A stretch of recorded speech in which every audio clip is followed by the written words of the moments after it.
I got something here I want to throw up on the screen to sort of talk to you guys about because it happened a day or two ago on Twitter. If you guys don't know who Jeremy Boring is, he's I guess the founder of Daily Wire, which is like a big conservative platform for guys like Matt Walsh and Ben Shapiro. Candace Owens and Jordan Peterson and all these guys, right? So he was talking about the Oh, I red have pill seen attack this. on marriage. I don't know if you guys saw this. Did you guys see it? I've seen it a couple of times. Yeah. Yeah, let me just read it. It's I think making the it, rounds. Yeah, I think it made the rounds because what's her name, Pearl? She does her typical flick boogers at something, and it gets attention because she's a gal. But it says over here, divorce is so the red pill attack on marriage is evil. Divorce is also evil. No fault divorce is particularly evil.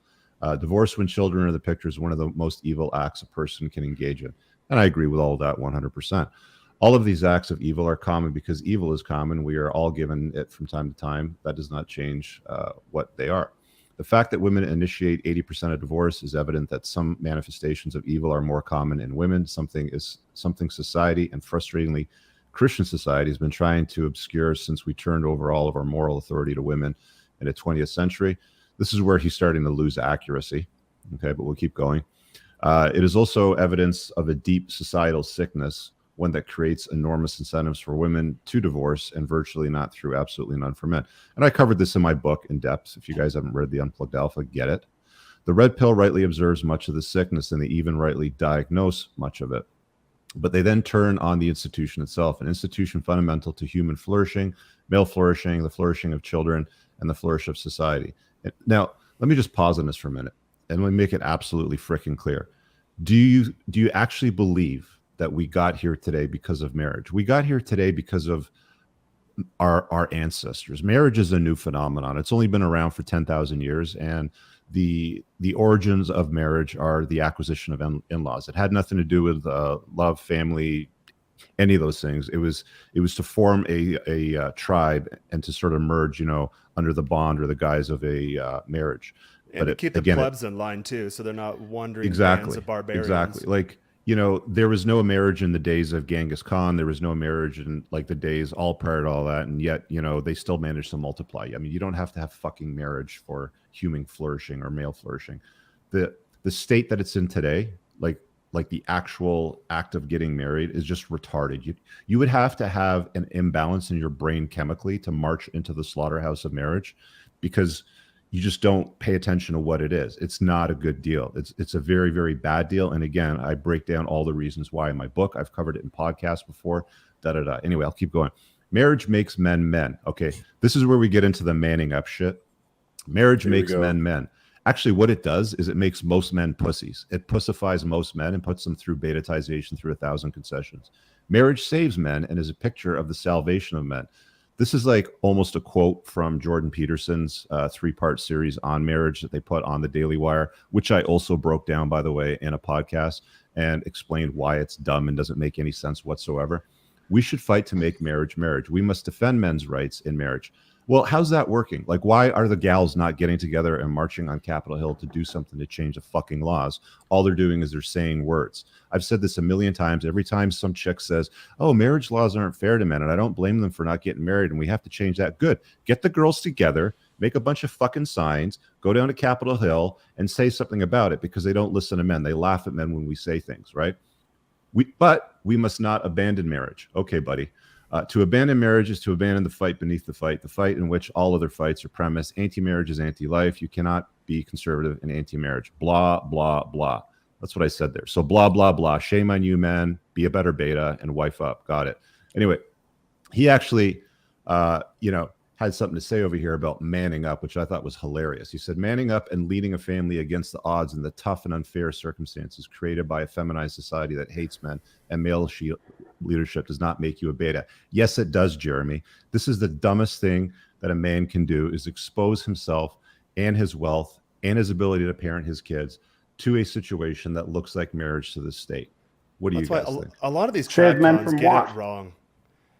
Yeah, these tradcons have this fantasy that it's going to be like the 1950s. And then I always remind people the 50s weren't all sunshine and rainbows. If you did the DNA test going back to it, I found out very quickly that my grandpas are stepping out. My uncles had multiple kids. I'm surprised I don't have a brother out there somewhere. But going back to the 1950s, that was actually very common. So they paint this image as Moff and I covered this on Thursday of how the world should be. It's never been that way. It's never going to be that way. And then you get guys like Steven Crowder, and I get these coaching guys all the time. Hey, man, I did everything right. Like, I'm a good old boy. I'm Christian. I'm conservative.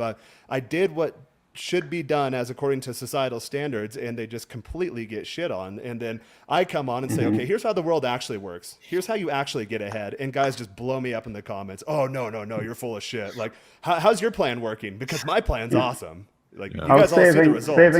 Saving men from what? I'd like him to explain that. He says marriage saves men. From what exactly? Well, that's the I think whole under the wet guise of dream Christianity. But that's the whole wet dream of the traditional conservative and these Christian guys that are doing the Daily Wire is just man up and get married. And it's like, okay, maybe these guys have a slight advantage because they're successful, they're wealthy, they have influence, but they're still plugged in betas, right?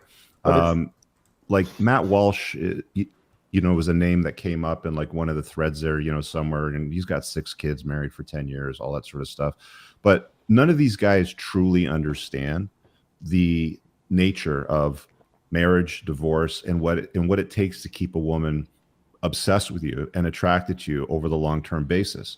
And when you put yourself in an environment like you're in the kitchen, man, like the heat is hot and you're in the boiler, when you're dealing with a marriage type of situation, 50% of them fail.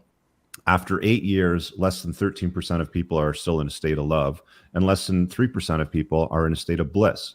So you're telling me that you're going to sign up for a deal that encourages her to break the contract, to take like I have a friend right now. I was talking to him a couple of nights ago, and we have a mutual friend who was part of EO in Toronto. He's paying $40,000 a month in fucking alimony and child support. None of the kids live with her. She has a house that's 6,500 square foot plus another property. None of the kids want to talk to her because she's a psychopath, and he's forced under family law to pay her $40,000 a month. And it doesn't stop there, by the way. She's actually petitioning the courts to get $100,000 a month, right? Like, this is the environment that women live in. They were married. Yeah, but he gets to. Yeah. Sorry. Go ahead. Finish your thought. They were married for 20 years, and one day, she just said, "I don't want to be married anymore. I want to get divorced." And wanted to untie the knot. He's like, "What the fuck? Like, what do I do? There's nothing I can do, right?" Like, he tried to save it. He did the typical beta thing, like, like, let's do marriage counseling and all that sort of stuff. But there's no incentive for women to stay married when family law and, the court system incentivize. Like, if you can get $40,000 a month not living with your husband and he's forced to pay you that, why would you stay in a fucking marriage in the house where maybe you're getting, I don't know, a fucking allowance for $5,000 or $6,000 as a stay-at-home mom to take care of groceries and pay the bills, right? You can get all the money and not have to put up with his, You ever heard that either too? That comedian summed it up. It could have been Robin Williams who said, "I'm never getting married again." He says, "I'm just going to meet a woman I hate and buy her a house." Well, yeah. At least this guy gets to rest assured that he manned up and did the right thing, and he reaps all of the social and societal benefits of that. First of all, two things. How do men get treated as a result of manning up? Like, this is what they can get. It doesn't When make someone sense. his statement was trying to shame you into something. If I started shaming you, Rich, saying you're too wealthy, your car's too big, what am I looking for you to do? Well, it's clearly envy is what it is. Envy and giving you up because you have something that's envious. So essentially, to these people, someone been single and not committed, they're envy of that. So they kind of have to shame you into doing what they've done. I'm just wondering, that statement from that guy, Jeremy Boring, has he gotten married recently? How long has he been married? I want to know all them stats. I think all of those Daily Wire guys have all been married for a long period of time, and they're shilling their lives. But I mean, like, look, I've said this to lots of people privately. Take a look around at everybody that that's married or living with a woman, in a state that would be viewed by the government as marriage, and you tell me what percentage of them are actually thrilled and happy in their relationship, have an abundance of enthusiastic intimacy, with their wife or their girlfriend. Tell me, like, what is the secret formula? Because I've I've been saying this for years now. It's like, if you have a secret, like the secret sauce to success in a marriage where you don't expose yourself to any risk whatsoever, and it's a safe protocol where you still have, authority in the household and that responsibility goes hand in hand. Tell me who's got the secret sauce, who's got the solution to this, because I'd love to have them on a podcast, right? When it comes down to it, it's all this tradcon notion of the way women should be. It's male solipsism. It's funny how hypocritical a lot of guys are in this space. Like, oh, women are solipsistic or they're hypergamous. Guess what? When you get game, you become hypergamous as a guy too. You're always going for a better chick. Solipsism, this is male solipsism right here, thinking, well, I want a good, virtuous, traditional women. Ergo, women should respect this. Women don't think that way. They work on attraction triggers. And if you know how to build and maintain attraction, and that involves not giving away your power to her to do that over the long term. Rich, you run that model with the LTR thing. I run the MLTR thing. We know that is how that works. And then you get these guys, oh, I married my first wife, or we were both virgins till marriage. Bro, you don't even know how the game works. How are you going out there giving people bad advice in terms of how the game works? And then guys like me can skirt along, get these girls, and the guys know none the wiser. They've never seen it before. It'd blow their mind. So that's one of the key elements to a successful marriage is she's a virgin when you get married, right? Like the chances of you getting divorced and her being unhappy in a marriage go down dramatically. They do. Dramatically, massively. So it's like, like all these women that are all pushing for marriage, it's like, oh, are you a virgin? You're not? Then shut the fuck up. Okay. Yeah, someone asked me earlier in my chat, hey, would you ever consider a long-term monogamous relationship, live-in, or a marriage? And in my evolution in life, there could be a point where I go the tradcon route. I don't see that happening, but it could happen at some point. I don't know what I'm going to be doing in 20 years. And I always say that if I get into a traditional institution, then it has to be under traditional premises and with a traditional girl. Otherwise, I would not consider it. I would have to be Christian. She would have to be Christian, and she would have to be a virgin. Otherwise, I'll just keep doing what I'm doing because I get good behavior out of them. But I think it's funny you bring that up. I want to get married now after riding the carousel, or I'm post-wall. It's like, well, right. No, my favorite is when they go and get right with God and they've like repented their sins of their 20s. Yeah. It's like, get at it. Really, like you think that you can erase your entire history and all the imprinting and all the baggage you're carrying around? Come on. And they get these tradcon betas. Oh, let me give her roses. Let me give her the ring. And these guys are oblivious to not know that this chick's gotten plowed out. She's done orgies in Cancun at some of the resorts. She's guys that have been in the game, and as you evolve in game, you see stuff. You're like, oh my God, it is more decrepit and more. There's more degradation than I ever could imagine. We brought it up before, Rich. I think that the wedding industry is what, a $6 billion industry. And if you're telling me that so is the divorce industry, right? Yeah, a $6 billion industry isn't marketing itself, isn't telling people that you're a failure if you're not doing our stuff and buying our product and getting into people's heads. Of course people will want that. 3 months salary on a diamond ring, that is insane. Yeah, right. Yeah. If I were to marry a girl, I wouldn't spend that on a steak. If I were to marry a girl and I have to come close. I would buy a Wagyu cow if I could. Or guys, if you are thinking of getting married, here's one that I used to ask girls. Like, hypothetically, if we were to get married, like, I'm not into child slavery or anything like that. So would you do a blood diamond, or would you be fine paying a third, getting a perfect, flawless lab diamond? And it's amazing how many girls, even like your lefty girls, right-wing girls, it doesn't matter. They want the real diamond mined by little African slave children rather than the perfect, flawless diamond. So it's really funny, that double moral right there. They couldn't know the difference.